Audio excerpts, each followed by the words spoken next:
Hey there, and welcome back to Rival Reviews. I guess first and foremost, I want to start off this episode with an apology.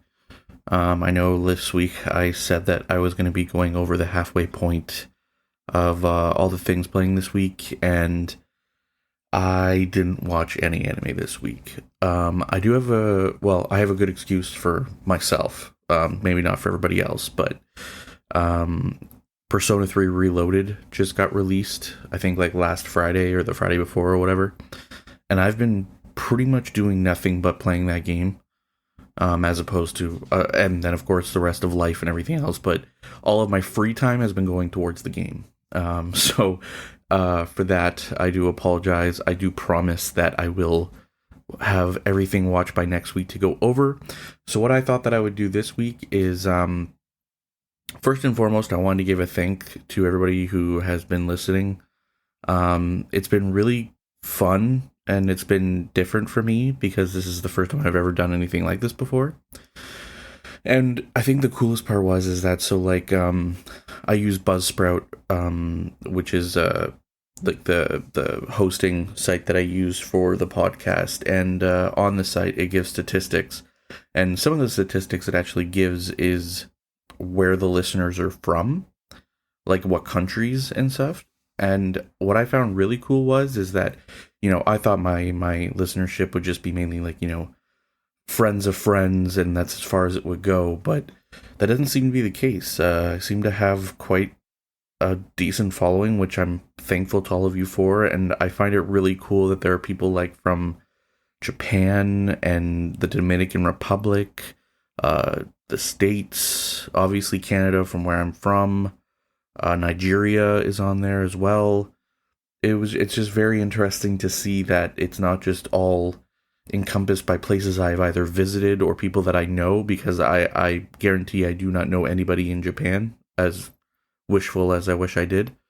And definitely not Nigeria or Dominican Republic. I've never been to any of those places, so it's very cool to think that somebody, that I've never even met before actually cares about what I'm talking about. So I just wanted to say thank you first and foremost. So this week, because I forgot to do my homework, I thought I would go through. I actually ended up getting quite a lot of questions sent this week. I'm not sure if somebody just decided to, if this is a new listener who really likes to know who they're talking to or whatever. But I got some pretty good questions here, and I thought that it's been a while since I've actually gotten a decent amount of questions, and I figured that I actually had enough that I'd be able to give an episode for, and maybe it'll open up the conversation even more, which is what I've been trying to do from day one. So I guess, yeah, let's get into it. So I wanted to actually field this question first because I find it hilarious. In some of your recordings, I hear tapping in the background sometimes. I'm wondering what that is. So it's actually my buddy Tucker, who is my puppy. I say puppy, he's 6, but he's a puppy forever. And yeah, that's him going up and down the hallway doing his rounds. To be honest, I fully thought that because of certain editing I do and stuff like that, and I edit the noise gate and stuff, I didn't think that would register on the microphone. But I was completely wrong. But at the same time, people have also said that it's kind of funny because it's like a recurring thing. So I thought I would solve that mystery and let you guys know the truth that that's just my little doggy going up and down the hallway, doing his rounds, trying to get comfortable, sleeping from one place to another, so on and so forth. And yeah, his name's Tucker. Now to the actually anime and or manga related questions. All right, so are there any current trends or themes in anime and manga that you find particularly interesting or noteworthy? So I kind of put this towards this, and then another question that actually comes up. So I guess maybe I'll read that question too. So, what are the predictions or hopes for the future of anime, and any trends or developments you'd like to see? I think this kind of goes hand in hand where I'm loving the fact that we're actually finally uh, uh, studios and stuff like that seem to be actually finally diving into using manhwa as well as manga for source material, which I find super exciting because case in point, we've gotten Solo Leveling, seventh time loop this year around, and then I found that it had a really strong start with other ones, and Crunchyroll, Crunchyroll Originals did um Noblesse, Tower of God, King of High School. They did all of those, and then it kind of seemed to go quiet for a while, um, and then now it seems to have come back stronger again. So I think if anything is trending that I want to continue to have happen is I find that there is a very big pool of manhwa that they can use, and a lot of ones that I think would be really cool animated. Um, Again, I know a lot of people are obviously waiting for Solo Leveling, and it's finally happened. I think my next big one after Solo Leveling that I think would be really, really cool animated would be the beginning after the end. I think that would be a really cool one to animate. I think, especially because of I find that it's very reminiscent, at least in style of storytelling, to the Jobless Reincarnation. Especially the way that it begins and the idea of the whole reincarnated into this world and becoming super strong in it. Um, but doing a good job in the fantasy aspect of things. Um, I think it does a really, really good job. Um, and I'm excited because I feel as if that the popularity is big enough, and if we keep going down this road of using manhwa and as well as manga, I think the beginning after the end will be a candidate to get an anime adaptation sooner rather than later. And that one I would be very excited to watch. Um, Share your thoughts on the importance of music and soundtracks in anime. Do you have a favorite anime soundtrack? It kind of makes me feel as if I've I go out and buy CDs still, which I don't think. Well, I guess unless you're an avid fan or something like that, but yeah, no, I think in terms of score and everything else like that, I think it can make a huge impact. One that comes right off the top of my head would definitely be Fairy Tale. Just do yourself a favor, even if you haven't watched Fairy Tale or you're not a fan, YouTube Fairy Tale battle music and tell me that you don't get amped up. Um and it's just all of the music, even the background music to serious scenes in it and everything else like that. I feel like it just does a really, really good job. And I don't think there's a single piece of battle music or narrative music or just background music for the sake of it being there and not being quiet. I enjoy all of it in Fairy Tale, and I think there would be a lot of people that agree with me. So even if you think to yourself that you're not really a fan of the anime, that's fine. But I do think credit is credit where credit is due. That the soundtrack is phenomenal. So I would say that would probably be my favorite anime soundtrack for sure. Merchandise and collectibles. Do you collect anime or manga merchandise? And if so, what's your most prized possession? Um, I do have obviously some merchandise. I have a couple swords that are really cool. I have one of Zoro's swords, and I have Kirito's Elucidator, um, which are all really cool swords and stuff like that. I have I have all the pops of all my favorite characters. So I have Zoro, Future Trunks, Kirito, Asuna, Inuyasha, Matt from Digimon, Kila from Hunter x Hunter. Um, I would say the best, I guess, quote unquote, collection I have anime wise is that I actually have. I wouldn't call it a sleeve, but it does take a good part of my arm. I have a collection of anime tattoos, and I'm still ever collecting for sure. But I have I got the Human Transmutation Circle, I got the Fairy Tale Guild symbol. Just recently, I got the Straw Hat logo from One Piece. I have a piece on my arm that is, if you've ever watched Card Captors, it's the Thunder card, but instead of the beast that is supposed to represent the Thunder card, it's Jolteon from Pokemon. So it kind of has like a mix right there. And then on my forearm, I have all 8 crests from Digimon. And yeah, like I'm still collecting and I'm still going to add to it. So I guess if I had to say my most prized collection, I would definitely say that it's probably physically attached to me on my arm. I've even made the joke that, like, if obviously, God forbid, if I ever lost my arm for whatever reason, everything else, I'd be really pissed off if it was my left one. Because like that's where all of my anime tattoos are. I know that's a really dark joke, but that's just anyway. Why do you think anime and manga have gained such a broad and diverse fan base worldwide? Wow, these questions. So I would say, I think first and foremost, I think it's because anime is not one thing. Like if you take, for instance, like let's just take Doctor Who, for example. If you're not a sci-fi fan, you're not going to like Doctor Who, or at least you're probably not going to get into it. Where anime, you can't say that about anime as a whole, because you have like movie genres, you also have that in anime. You got action, romance, sci-fi, fantasy, horror, even, like the list goes on. And I think that that's what anime probably does the best, is that I feel like in terms of anime and manga as well, there is a story for everyone.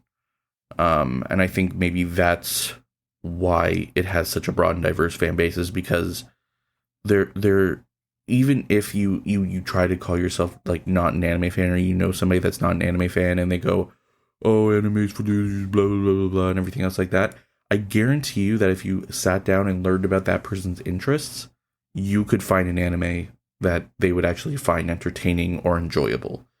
And I think that's what it does really well, is that, you may not love all the popular ones, or you may be one of those ones that only like the mainstream ones. And that's okay.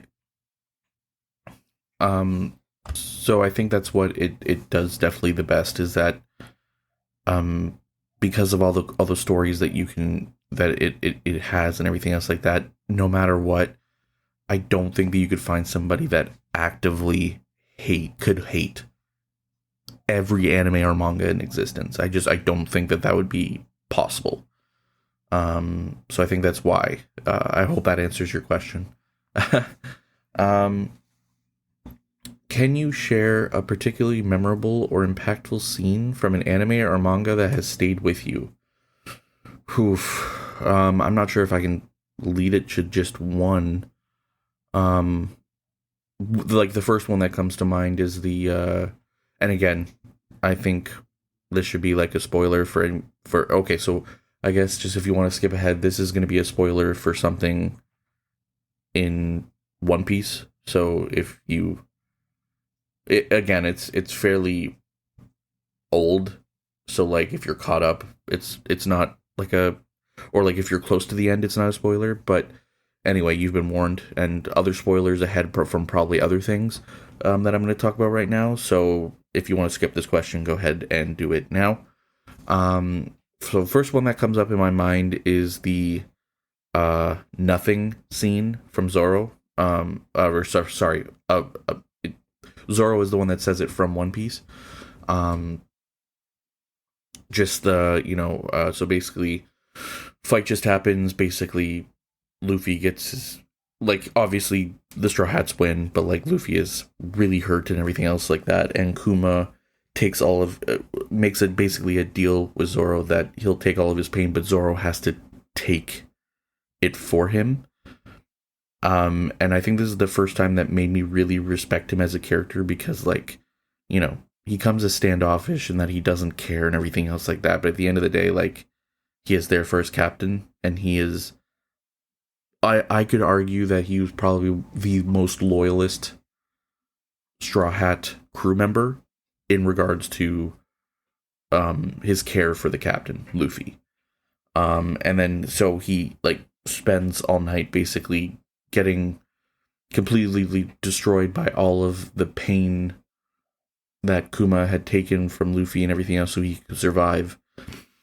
And Sanji comes up and like, you know, Zoro's like standing there, arms crossed. He's bleeding profusely.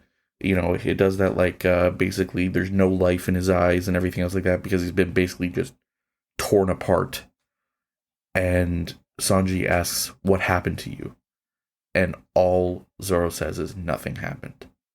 And it was just like this half badass, half oh my god, like, and it was like the end of the you know the chapter of like that arc and everything else, and it was just really cool, and that has always stayed with me. So that's a big one. And then like ones that are just cool, like if you're caught up on Dragon Ball Super, the part where I can't remember her name, but Goku is fighting like the female Super Saiyan, and she shoots us like a beam at him, and he surfs it, essentially is the best way that I can put it, with the start of his Kamehameha, and he's powering it up as he's surfing up this power beam, and then like does this front flip, and then just unleashes the Kamehameha right in her face. And it was, but like everybody talks about how like Ultra Instinct was the scene that like broke the internet and everything else like that, and not to say that that wasn't cool, but just he like I'm getting so excited just talking about it, but like he literally surfed the power beam and then just like destroyed her right in her face. It was a phenomenal fight, and it was a crazy ending to that fight too. I thought that was so cool.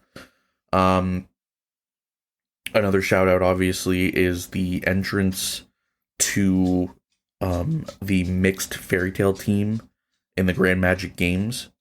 When like, so basically, if you haven't watched it, again, spoilers, but in the Grand Magic Games they had put two teams forward basically, and then due to like I think it was like a regulation, but like also there was like people hurt and stuff like that, like injuries and stuff like that, so then they basically combined the team into like the 5 strongest members of the Fairy Tail Guild.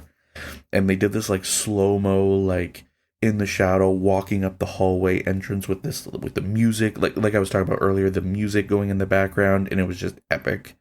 So that one definitely. And the last one that I want to bring up is definitely the revenge scene, is the best way that I can put it, is like the anger scene between Mustang and Envy in Fullmetal Alchemist Brotherhood, when Mustang has essentially just snapped, and he is just like annihilating Envy over and over and over again, to the point that basically Envy just loses like their physical shape.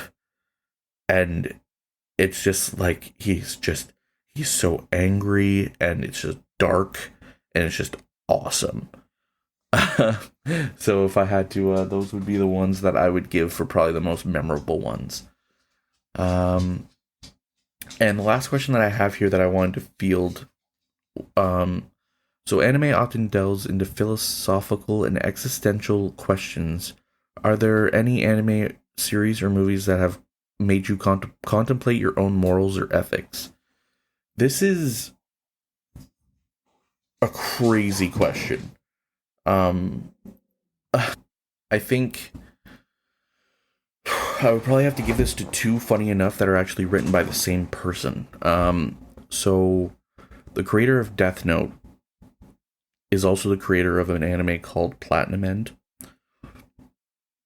Both, in my mind, fit this criteria really well. Death Note, for obvious reasons, and I'm sorry if you haven't read it and there's spoilers. It's been out forever. If you haven't watched it at this point, you're on your own. But essentially, it kind of gives that, like, so for those who don't know, he picks up a notebook, and basically finds out that if you write the name in the notebook, you can, later in the series, he finds out, he can write like the way that they die and how long it'll take and blah blah blah. But essentially, the grand scheme of things is he finds a notebook, and he learns that whoever's name is written in it dies. And he kind of turns into this, like, I don't know, he calls himself basically like a god, because at first he starts like, he only kills people that are like, like really bad people, like people that you maybe would have the thought of, yeah, they probably deserved it. Again, I do think that obviously you can make the argument that he definitely took his power too far, especially when he starts like self-declaring that he's a god. Like, at one point somebody just thinks and starts calling him god themselves, and that's one thing. But to self-declare it is kind of a whole other thing. But yeah, I would say that one definitely kind of makes you question your own ethics, just due to the fact that, like, I think we've kind of all had that thought that, like, maybe, like, people that commit, like, heinous crimes, like, I'm talking, like, the big bad stuff, like, like serial killers and things like that, and you can have your own thought. I'm not trying to make the debate of capital punishment or anything else like that, but it does make you seriously question, like, well, those people were really, really bad guys, so, like, maybe this isn't a terrible thing that they're dead. You can kind of make that argument, but then, of course, like, the more and more he goes deeper down that rabbit hole, he becomes obviously a crazed lunatic and kind of gets what he deserves in the end. I don't know, personally, the ending kind of it was an ending for me, but again, I would say that definitely could make you question your ethics and your morals and stuff like that. And then on the flip side, again, by the same writers, Platinum End, that one's crazy in the sense that essentially it takes the idea of, like, so again, trigger warning for this one. This one kind of goes a bit darker, but trigger warning for, like, suicide and stuff, obviously, for this one. But essentially this one follows a character, Kakahashi, and essentially he, you could say, contemplates suicide, I guess, but, like, he actually does attempt it. But then he gets saved by an angel, and then this angel basically gives him powers, where he can then compete with other people that have been saved by angels, or I guess sought out by angels, or anything else like that. And they're essentially making a competition to find the person that fits to be the next god. And it questions a lot of stuff. It makes you think about life, death, your own morality, the consequences of using the extraordinary powers that they were given, like the responsibilities and the ethical dilemmas that would be associated with becoming a god. And it really makes you think about, like, and again, it depends, but I would definitely not say that this is like a lounge and watch. It was definitely one of those ones that, like, makes you think. And what I think about this one too is that this one, kind of like Death Note, it as well has its own crazy twists, and in my opinion, has some really cool character development. And it just does, I think, a really good job at, like, diving into the complexities of human nature and the choices individuals that like each of the individuals would make if they were given the power of God. And then it kind of makes you think, well, it makes you have that argument, well, like, maybe it should be this person, and it definitely shouldn't be this person, and yeah, it just goes from there. So I would say that if I had to pick a couple of anime that make you think like that, and funny enough, same writers, so hats off to, Oba and Obata, the people that wrote both of those, because they're crazy, and they really, in my opinion, I think they do really make you think about morals and ethics. And that's all the questions I had. I had a really fun time actually going through these questions, so if you guys have more, please send them my way. I really do appreciate it, and I love talking to you guys about what you guys want to talk about. yeah, so I'm hoping to have more episodes like this in the future. And like I said, I do apologize. I know that I said that I was going to talk about the halfway point of the animes. I swear I will catch up this week, and I will make sure that I'm ready for next week. With that said, Rival X reviews on all your social medias. Share the podcast with other anime friends and everything else like that. I would greatly appreciate that. And I'll see you guys next week. Bye-bye.